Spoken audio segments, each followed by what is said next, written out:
สวัสดีครับสวัสดีวันที่19ธันวาคม2560วันนี้ผมบูรณะตะเกียงเจ้าพายุตากระต่าย500แรง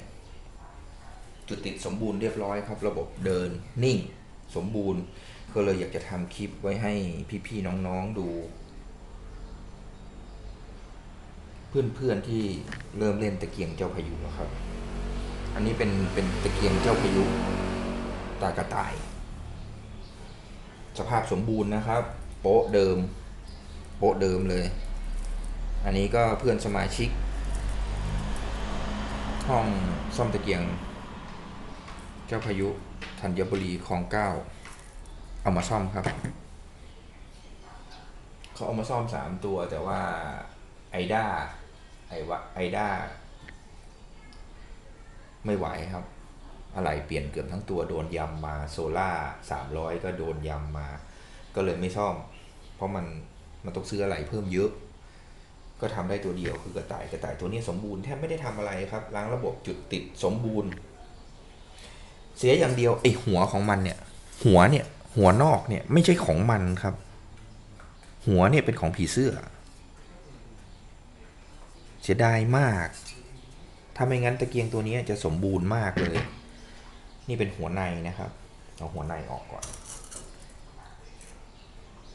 อันนี้ของเดิมครับไส้กลมโตเห็นไหมครับสมบูรณ์มากอันนี้ก็มาดูตัวตะเกียงกระเช้าไม่ต้องเอาออกแล้วเนาะครับเนาะมาดูกันว่านี่เห็นไหมครับไม่ได้ขัดนะครับเดิมเลยเนี่ยดูเกรดครับดูเกรดของกระต่ายสมบูรณ์เก่ามากเลยครับตะเกียงตัวนี้อยู่ที่บ้านคือเป็นของคุณพ่อของเขาของคนในคลองตะเกียงลูกนี้อายุประมาณ 70-80 ปีแล้วครับสภาพสมบูรณ์มากเลยครับดูตูดครับแน่นอนจริงๆเขารักษาได้ดีมากเลยครับเปลี่ยนแต่นมหนูกับเข็มแล้วก็ล้างระบบใช้งานได้เลยครับนี่ครับหน้าเกจวัดลมนี่ตากระต่ายสมบูรณ์มากครับ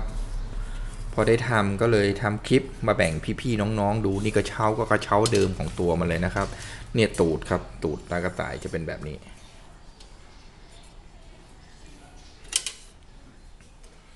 เสร็จแล้วก็ประกอบก็เอาโปะใส่เอาหัวในใส่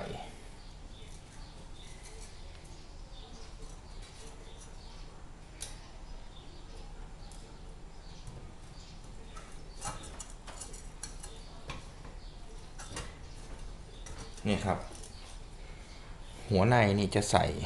มันจะอยู่ในช่องเห็นไหมครับมันจะไม่มีเขี้ยวเห็นไหมครับมันจะอยู่ในช่องกลมๆเหมื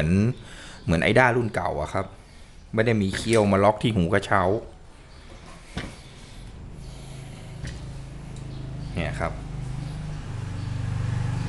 แล้วก็ใส่หัวนอกเข้าไปเสียดายครับเสียดายหัวนอกไม่ใช่ของมันโอ้โหถ้าเป็นของมันนะครับสวยเลยครับตัวนี้จะสมบูรณ์มากนี่ครับดูหูสมบูรณ์สนิมกัดก็กร่อนไปหน่อยหูหิ้วกระเช้าแต่ก็ยังถือว่าสมบูรณ์มากนี่ครับตะเกียงเจ้าพายุตากระต่ายแบ่งปันพี่ๆน้องๆนะครับขอบคุณมากครับที่ติดตามคลิปจนจบ